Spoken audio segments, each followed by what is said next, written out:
Heidi, Chapter 7. Miss Rottenmeir Has an Uncomfortable Day. When Heidi opened her eyes next morning, she did not know where she was. She found herself on a high white bed in a spacious room. Looking around, she observed long white curtains before the windows, several chairs, and a sofa covered with a cretonne. In a corner, she saw a washstand with many curious things standing on it. Suddenly, Heidi remembered all the happenings of the previous day. Jumping out of bed, she dressed in a great hurry. She was eager to look at the sky and the ground below, as she had always done at home. What was her disappointment when she found that the windows were too high for her to see anything except the walls and windows opposite. Trying to open them, she turned from one to the other, but in vain. The poor child felt like a little bird that is placed in a glittering cage for the first time. At last, she had to resign herself and sat down on a low stool, thinking of the melting snow on the slopes and the first flowers of spring that she had hailed with such delight. Suddenly, Tinette opened the door and said curtly, "Breakfast's ready." Heidi did not take this for a summons, for the maid's face was scornful and forbidding. She was waiting patiently for what would happen next, when Miss Rottenmeir burst into the room saying, "What is the matter, Elder Heidi? Didn't you understand? Come to breakfast." Heidi immediately followed the lady into the dining room, where Clara greeted her with a smile. She looked much happier than usual, for she expected new things to happen that day. When breakfast had passed without disturbance, the two children were allowed to go into the library together and were soon left alone. "How can I see down to the ground?" Heidi asked. "Open a window and peep out," replied Clara, amused at the question. "But it is impossible to open them," Heidi said sadly. "Oh no, you can't do it, and I can't help you either. But if you ask Sebastian, he'll do it for you." Heidi was relieved. The poor child had felt like a prisoner in her room. Clara now asked Heidi what her home had been like, and Heidi told her gladly about her life in the hut. The tutor arrived in the meantime, but he was not asked to go to the study as usual. Miss Rottenmeir was very much excited about Heidi's coming and all the complications that arose therefrom. She was really responsible for it, having arranged everything herself. She presented the unfortunate case before the teacher, for she wanted him to help her to get rid of the child. Mr. Candidate, however, was always careful of his judgments and not afraid of teaching beginners. When the lady saw that he would not side with her, she let him enter the study alone, for the ABC held great horrors for her. While she considered many problems, a frightful noise of something falling was heard in the adjoining room, followed by a cry to Sebastian for help. Running in, she beheld a pile of books and papers on the floor, with the table cover on top. A black stream of ink flowed across the length of the room. Heidi had disappeared. "There!" Miss Rottenmeir exclaimed, wringing her hands. "Everything drenched with ink. Did such a thing ever happen before? This child brings nothing but misfortunes on us." The teacher was standing up, looking at the devastation, but Clara was highly entertained by these events and said, "Heidi has not done it on purpose and must not be punished. In her hurry to get away, she caught on the table cover and pulled it down. I think she must never have seen a coach in all her life, for when she heard a carriage rumbling by, she rushed out like mad. Didn't I tell you, Mr. Candidate, that she has no idea whatever about behaviour? She does not even know that she has to sit quiet at her lessons. But where has she gone? What would Mr. Seaman say if she should run away?" When Miss Rottenmeir went downstairs to look for the child, she saw her standing at the open door, looking down the street. "What are you doing here? How can you run away like that?"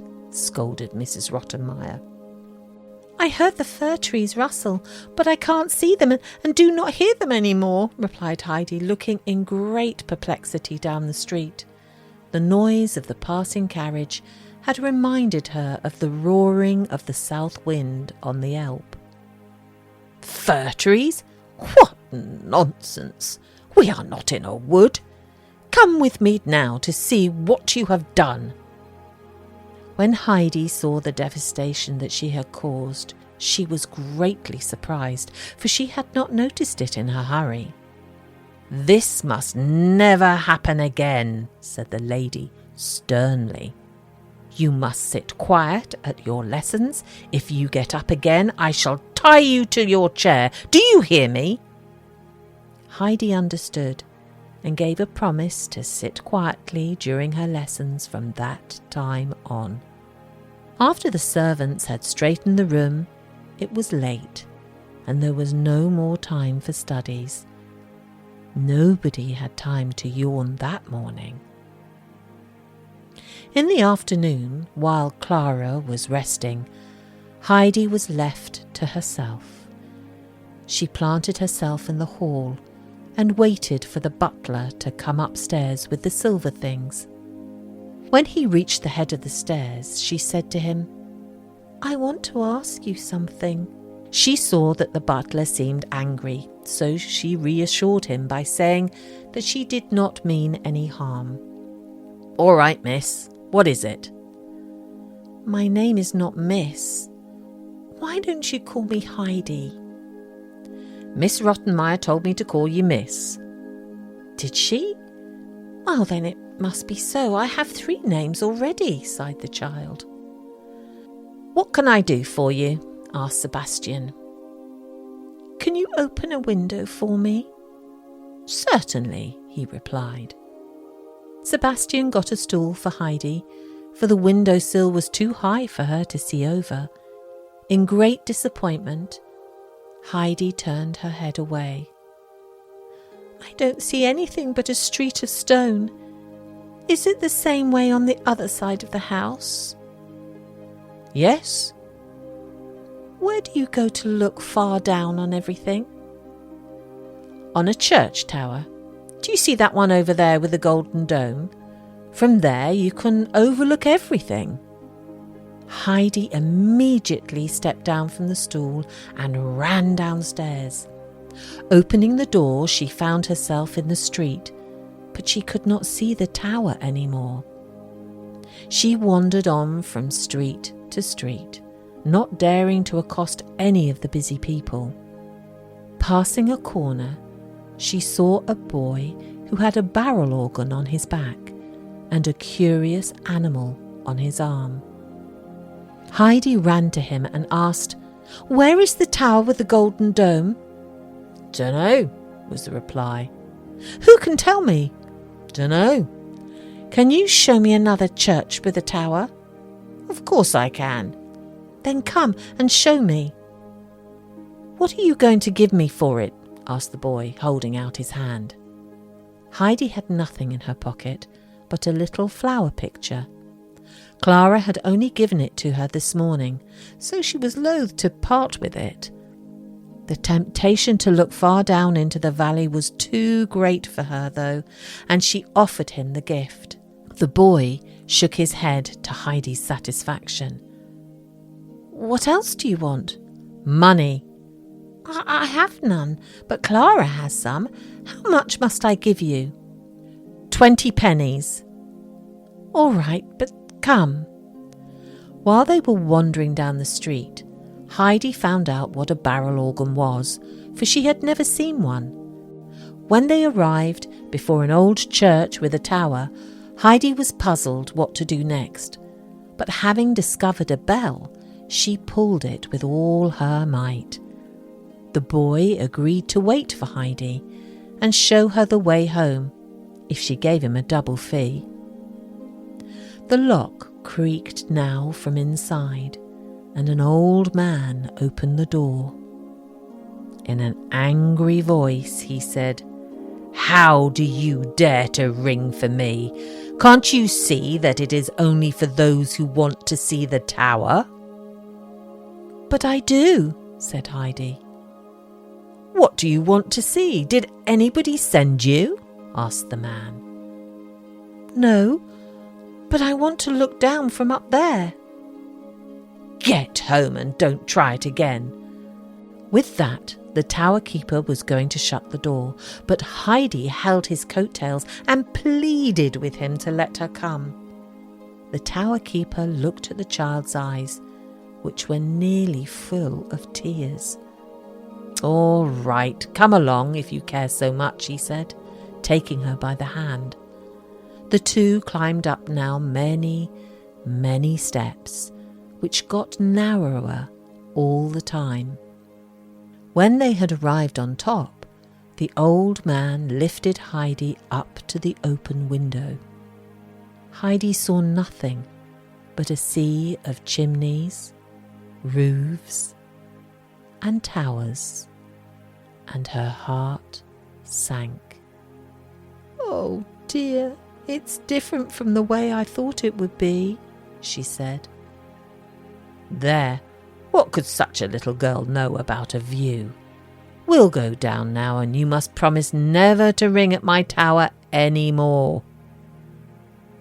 On their way, they passed an attic where a large grey cat guarded her new family in a basket. This cat caught 6 mice every day for herself, for the old tower was full of rats and mice. Heidi gazed at her in surprise and was delighted when the old man opened the basket. "What charming kittens! What cunning little creatures!" she exclaimed in her delight when she saw them crawling about, jumping and tumbling. "Would you like to have one?" the old man asked. "For me? To keep?" Heidi asked, for she could not believe her ears. "Yes, of course, you can have several if you have room for them," the old man said, glad to find a good home for the kittens. How happy Heidi was. Of course there was enough room in the huge house, and Clara would be delighted when she saw the cunning things. "How can I take them with me?" the child asked, after she had tried in vain to catch one. "I can bring them to your house if you tell me where you live," said Heidi's new friend, while he caressed the old cat, who had lived with him many years. "Bring them to Mr. Seaman's house. There is a golden dog on the door with a ring in his mouth." The old man had lived in the tower a long time and knew everybody. Sebastian also was a special friend of his. "I know," he said, "but to whom shall I send them? Do you belong to Mr. Seaman?" "No. Please send them to Clara. She will like them, I am sure." Heidi could hardly tear herself away from the pretty things, so the old man put one kitten in each of her pockets to console her. After that, she went away. The boy was waiting patiently for her, and when she had taken leave of the tower keeper, she asked the boy, "Do you know where Mr. Seaman's house is?" "No," was the reply. She described it as well as she could, till the boy remembered it. Off they started, and soon Heidi found herself pulling the doorbell. When Sebastian arrived, he said, Hurry up!" Heidi went in, and the boy was left outside, for Sebastian had not even seen him. "Come up quickly, little miss," he urged. "They are all waiting for you in the dining room. Miss Rottenmeir looks like a loaded cannon. How could you run away like that?" Heidi sat down quietly on her chair. Nobody said a word, and there was an uncomfortable silence. At last, Miss Rottenmeir began with a severe and solemn voice. "I shall speak with you later, Elder Hyde. How can you leave the house without a word? Your behaviour was very remiss. The idea of walking about till so late." "Meow," was the reply. "I didn't," began. "Meow." Sebastian nearly flung the dish on the table and disappeared. "This is enough," Miss Rottenmeir tried to say, but her voice was hoarse with fury. "Get up and leave the room." Heidi got up. She began again. "I made meow, meow, meow." "Heidi," said Clara now, "why do you always say meow again if you see that Miss Rottenmeir is angry?" "I'm not doing it. It's the kittens," she explained. "What? Cats?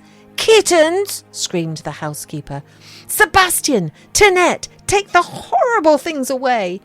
With that she ran into the study, locking herself in, for she feared kittens beyond anything on earth. When Sebastian had finished his laugh, he came into the room. He had foreseen the excitement, having caught sight of the kittens when Heidi came in. The scene was a very peaceful one now. Clara held the little kittens in her lap, and Heidi was kneeling beside her.